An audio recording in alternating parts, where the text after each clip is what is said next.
Fala, futuros doutores, futuras doutoras, galera padrão ouro, Team Cérebro, tudo bem com vocês?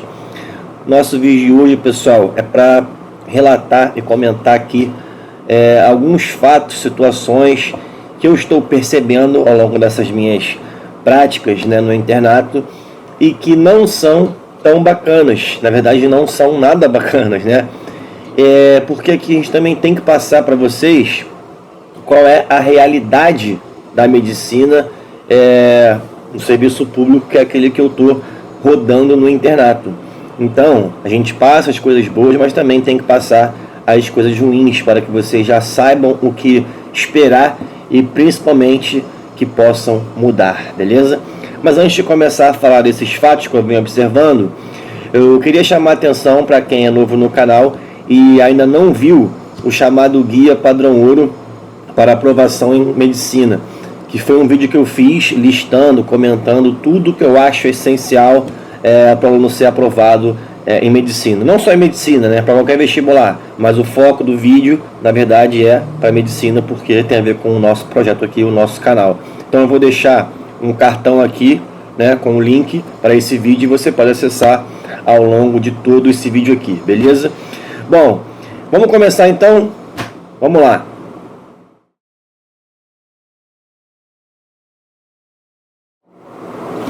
Bom, a primeira coisa que está me chamando a atenção principalmente em relação aos pacientes que são internados, tá? Os pacientes que ficam internados, eles têm que fazer suas refeições no hospital, Tem que comer a comida do hospital.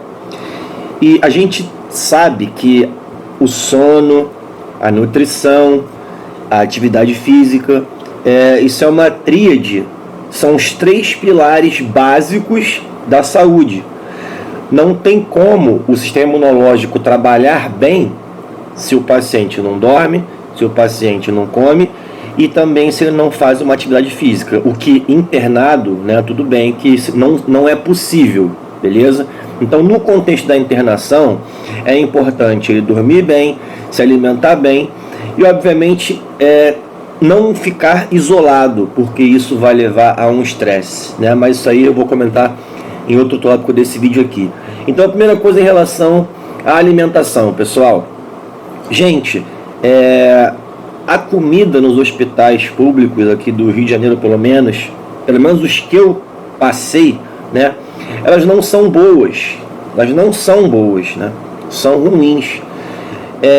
E nisso os pacientes muitas vezes se negam a comer, porque não tem muita variedade de comida. Além disso, às vezes o sabor também é ruim. Imagina, por mais que seja uma comida boa, você ficar comendo a mesma coisa durante vários dias. Você uma hora vai enjoar e não vai querer comer. Então, assim, passei por um caso essa semana em que a paciente já estava perdendo bastante peso ao longo aí do mês que ela ficou internada, e ela se negava a comer, tá? Não só ela, mas porque a comida era ruim. Aí você pode pensar assim, mas isso aí é por falta de grana. Beleza, pode ser por uma falta de dinheiro, tudo bem, mas não é porque não arrecada bem o governo, e sim porque existe uma má gestão. E também em muitos hospitais que eu passei, a comida do refeitório para os funcionários era ótima, era boa, mas para os pacientes era ruim.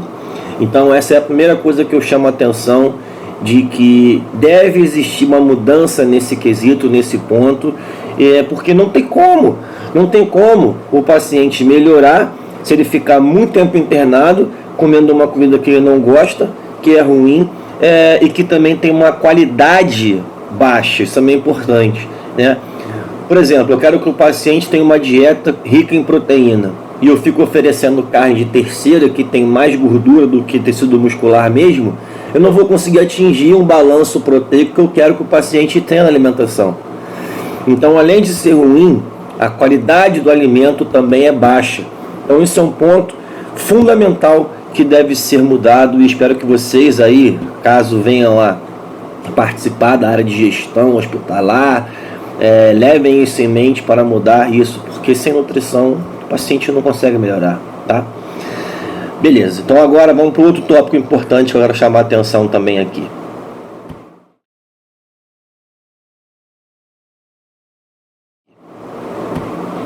Gente, eu tenho visto que nos hospitais tudo é muito setorializado. Como assim? Existem setores para tudo, né? Então tem setor de nefrologia, setor de cardiologia, setor de clínica médica, setor de radiologia, setor de neuro, setor de tudo. Então, muitas vezes quando o paciente fica internado, por exemplo, na enfermaria de clínica médica, e fica aguardando um parecer de uma especialidade, a gente tem que ficar aguardando um médico de outro setor vir até a nossa enfermaria para avaliar o paciente, dar o seu laudo. Ou então tem que esperar alguém transferir o paciente da clínica médica para o outro setor, para que o médico de um outro setor avalie, o paciente volte para a gente com aquele laudo. Isso, gente, trava muito a evolução do paciente. Por exemplo, venho acompanhando um caso de uma paciente, dona MJ, né, que eu falei aqui no último vídeo, que a gente está desconfiando que a diálise, a hemodiálise não está funcionando nela. E não é só nela, são vários pacientes da clínica médica. Só que nós precisamos do parecer da nefrologia, né, porque são os nefrologistas que mexem com a hemodiálise e os clínicos não. Embora possam saber ali como funciona, mas quem tem que dar o parecer final é a nefrologia. Então, os pacientes ficam fazendo diálise sem fazer alterações necessárias, até que eles sejam transferidos para a nefrologia, para que os médicos de lá façam, né, as avaliações, deem um parecer, e aí o paciente volte, e aí consiga realmente fazer uma hemodiálise que vá funcionar. Só que nisso o paciente espera uma semana e meia, 2 semanas, e ele não consegue filtrar o que não presta do seu sangue. Ou seja, ele está piorando enquanto vai esperando aí, né, essa burocracia de vai e vem de paciente, né? Então, assim, não seria muito mais fácil ter uma equipe multidisciplinar de médicos de várias especialidades cuidando da mesma ala da enfermaria?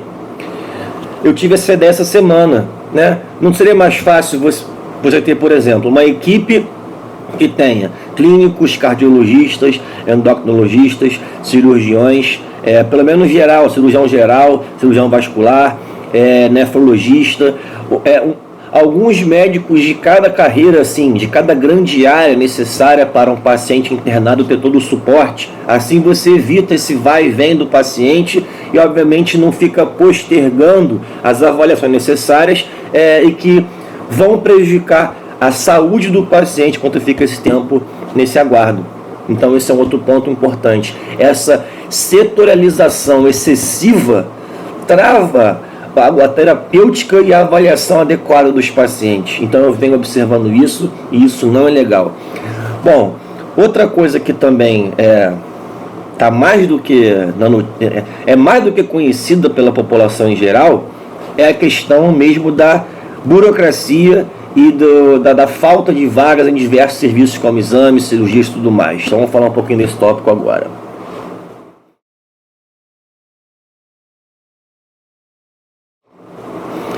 Bom, eu comentei aqui no caso, por exemplo, da dona MJ, que ela estava esperando, né, uma transferência para a parte da oncologia.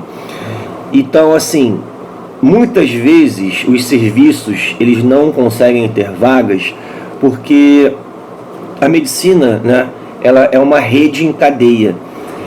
Para você desafogar um setor, você precisa que um outro setor esteja livre também, a não ser que você vá dar alta para o paciente ir para casa, né? Aí você vai desafogar e vai dar a chance para outro doente conseguir ocupar aquele espaço.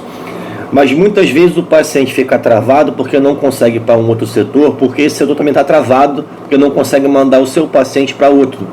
Então essa travação de cada setor acaba engarrafando tudo, onde o problema, de modo geral, não é dos médicos. Os médicos são de qualidade. Então a questão está justamente nesse desafogamento das filas, no desafogamento dos serviços mais especializados para os pacientes, porque se é atendido numa emergência, os pacientes vão conseguir, né, ser internados, os pacientes vão conseguir. O problema é conseguir serviços mais complexos, como fazer exames de ressonância magnética, de colangio-ressonância, colangiopancreatografia retrógrada, endoscópica, fazer exames de rastreamento de tumores, fazer endoscopia, colonoscopia.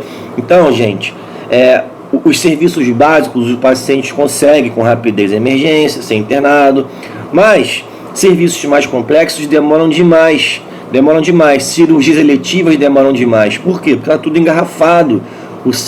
Todos os setores estão engarrafados com os pacientes, porque a gestão é má feita. E faltam também centros de maior complexidade para conseguir, de procedimentos de mais complexidade, para conseguir desafogar os serviços também, digamos assim, básicos da saúde, onde os pacientes estão internados, tá? Então isso é um outro ponto que eu venho percebendo e que vale a pena comentar para vocês, beleza? Agora eu quero falar de mais um ponto importante aqui.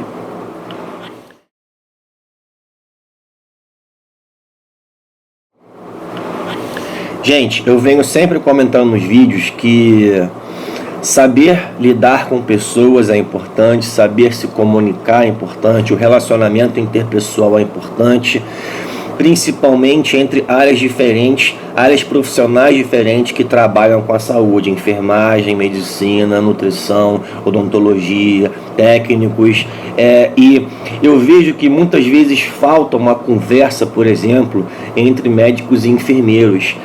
Entre os próprios médicos, por exemplo, né? Eu peguei essa semana o prontuário de uma paciente que ela tinha uma colonoscopia marcada para quarta-feira, ontem no caso, né? Para o paciente fazer colonoscopia, ele tem que ficar em dieta zero, um dia antes, né? Para conseguir fazer o exame sem fezes para atrapalhar a visualização do intestino, tá? Por dentro. Só que o que acontece? No prontuário do paciente, ao longo da evolução que cada médico faz, só tinha escrito isso, que o paciente tinha marcado colonoscopia na segunda-feira, ou no domingo, acho, não lembro agora. Na terça-feira, que era quando o paciente devia estar em dieta zero, a evolução não tinha nada escrito sobre a marcação desse exame para a quarta. Então o médico que viu isso não sabia que ele tinha marcado para o dia seguinte a colonoscopia e que deveria ficar em dieta zero. O que aconteceu? Foi liberado o paciente dieta, ele comeu e quando chegou na quarta-feira o paciente não pôde fazer o exame, que é o exame que tem muita fila para fazer e nós agora teremos que remarcar outro dia, que vai demorar no mínimo 2 semanas, ele vai ter que ficar esperando. Ou seja, uma pura falta de comunicação fez com que o paciente não conseguisse fazer um exame que é demorado e que seria essencial para chegar num possível diagnóstico e tratar a sua doença. Tá vendo só? Pura falta de comunicação e um descaso na hora de fazer todo o exame físico do paciente, relatar todas as informações, não temos que omitir nada. A preguiça vai atrapalhar a perfeição e vai atrapalhar, impactar na saúde do paciente, vai deixar ele mais tempo internado. Tá vendo? Então não façam assim, tá? Descrevam tudo que é necessário para o paciente ser curado, ser tratado de modo eficaz e eficiente. Beleza? E agora o último tópico aqui.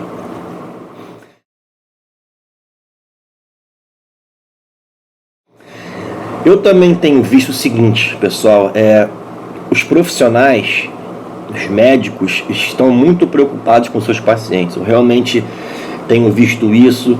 Por exemplo, onde eu estou rolando agora no Miguel Couto, os médicos conhecem todos os pacientes de cada sala. É impressionante.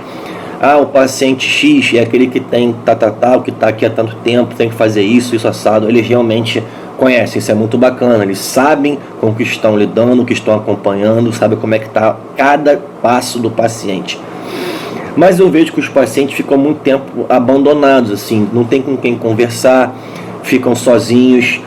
Então eu acho que o serviço de psicologia e terapia ocupacional deveria ser levado mais a sério, deveria ser mais presente nas enfermarias, porque os médicos não podem fazer tudo também, não tem como eles fazerem a evolução de cada paciente, passar a prescrição para a enfermagem e conversar com os pacientes e arrumar coisas para os pacientes fazerem e não ficarem isolados, porque ficar isolado aumenta, né, a chance do paciente ter delírio, e delírio também está relacionado com o paciente ficando mais tempo internado, maior chance de ter pior na sua doença e maior gasto também na saúde pública. O médico não pode fazer tudo, então deve existir um investimento forte para acompanhamento psicológico, profissionais de terapia ocupacional. Isso, gente, é uma graduação que existe hoje em dia. Eu tenho vários alunos que fazem essa graduação, terapia ocupacional. Isso é muito importante para a saúde do paciente, mas ainda é pouco valorizado. Então, tenham isso em mente vocês, que a saúde ela é multidisciplinar, tá? É muito importante que o paciente também não fique lá o dia inteiro deitado. Imagina ficar um mês internado sem conseguir fazer nada, sem, por exemplo, não ter internet, se ele não tiver internet para se distrair, vendo uma televisão, outros pacientes do lado que também estão doentes, você vê aquilo, você fica impressionado. Então, isso também impacta na saúde, assim como a nutrição e o sono. Então essa é uma área importante também, botar o paciente, mesmo que internado, para fazer coisas que venham a agradá-lo e a distraí-lo. Então esses são alguns pontos que eu venho percebendo que não são legais ao meu ponto de vista, e vale a pena comentar com vocês para que vocês também fiquem por dentro do que está acontecendo na saúde pública, pelo menos do Rio de Janeiro, que é onde eu frequento, beleza? Bom, pessoal, então é isso, espero que tenham gostado. Se gostou, curte o vídeo aí, inscreve no canal. E um último recado para vocês: chora agora e é aprovado, se não aguenta não se envolve, chama que vem. Um beijo no fundo do ventrículo esquerdo, nos vemos nos plantões por aí.